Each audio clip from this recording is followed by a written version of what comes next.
Never enough time to do everything you have to do. But in this video, I'll share 12 powerful principles based on this bestseller book, Eat That Frog by Brian Tracy, on how you can beat procrastination and be effective every single day. Now, before anything, frog represents the most important task that you must complete. So let's jump right into it.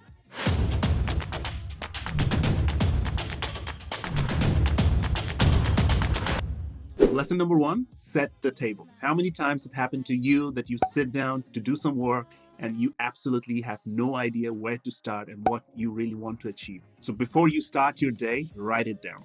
Write every single thing that you must achieve for that day. Personally, I write everything on a diary, like every month what I want to achieve. For example, how much money I want to invest every month, how many videos I want to record every month. On a day-to-day basis, what are those small tasks that is very important to me I want to complete. So I write every single thing on this diary. Knowing exactly what you want to achieve clears your mind from any confusion and sets the tone for a productive day. So lesson number 2 is plan every day in advance. Planning is key. So if you spend few minutes to plan your day, it's going to save you hours of wasted effort and those directionless hustles. I'm sure you've heard of this famous quote by Abraham Lincoln. Give me 6 hours to chop down a tree and I will spend the first 4 hours sharpening the axe. So in short, remember the 6P formula. Proper prior planning prevents poor performance. Lesson number 3 is apply the 80-20 rule to everything.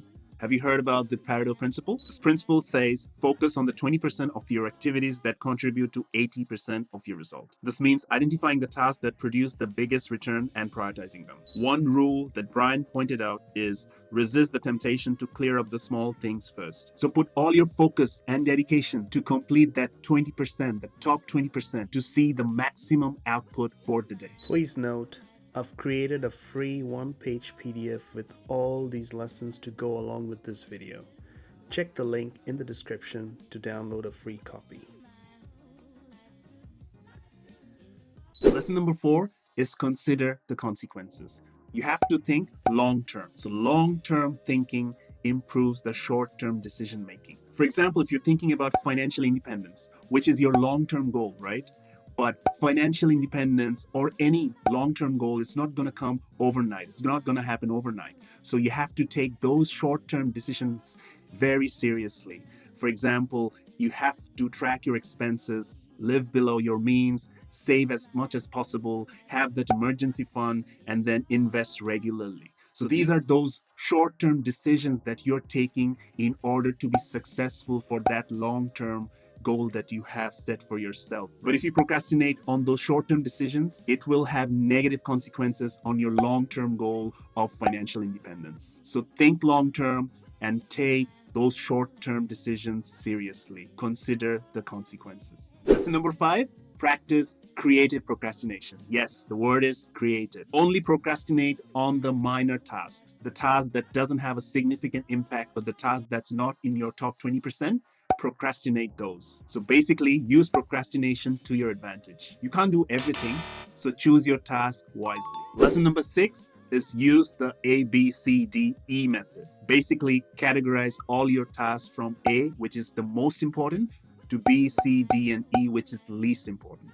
So start working on A, and unless or until you finish A, don't move to B, and so on and so forth. This simple method forces you to prioritize and focus on what truly matters and keeps you on track. So lesson number 7, focus on the key result areas. So identify where you must get results that you're completely responsible for. Let's say you are in a weightlifting routine and your goal is to lift 100 kilos by the end of the year. It's a slow progression, right? You can't just go on day 1 and lift 100 kilos. So the 3 main key areas would be tracking your lifting every single day and leveling up slowly, then having that proper diet, and then having enough rest. So those are the 3 key areas that you must concentrate. So pinpointing in these key areas will have a huge difference to your output. Lesson number 8 is apply the law of 3. Now, it's a very interesting law. It states that at any given time, you shouldn't have more than 3 tasks to do. If you have 2 tasks, it's not too much, and you'll think you know what, it's not too much, I can finish it in no time. On the other hand, if you have 4 tasks, it's quite a lot, you will stress out. And surprisingly, on both occasions, you will end up procrastinating. 3 is like the sweet spot. It's not too less, it's not too much. So you can try to apply that rule as well. Number 9 is prepare thoroughly before you begin. Prepare everything you need before you begin to work on a task,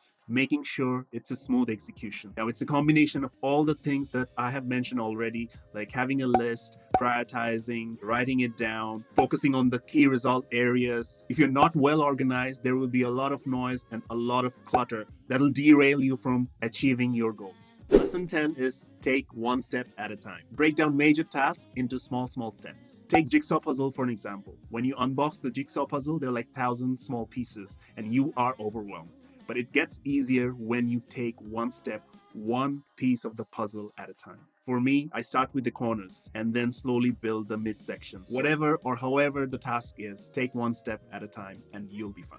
Number 11 is upgrade your key skills. A lot of time, it's our skills. We don't feel confident because we're not competent. We don't have that capability to do the work, and that leads to procrastination. But if we keep upgrading ourselves, if we keep learning, it will boost our confidence, and then we won't procrastinate because now we have learned something new and we are excited to actually apply those new techniques to that work. So learning and upgrading your skill is the way forward. And finally, number 12, identify your constraints. A lot of time when you have a lot of work on your plate and you don't feel like doing, maybe it's the environment, maybe it's the people, or maybe it's your skill or the tools. Whatever that is, try to identify your constraint, what's holding you back. And when you try to identify and then remove them, you will see how your productivity is improved.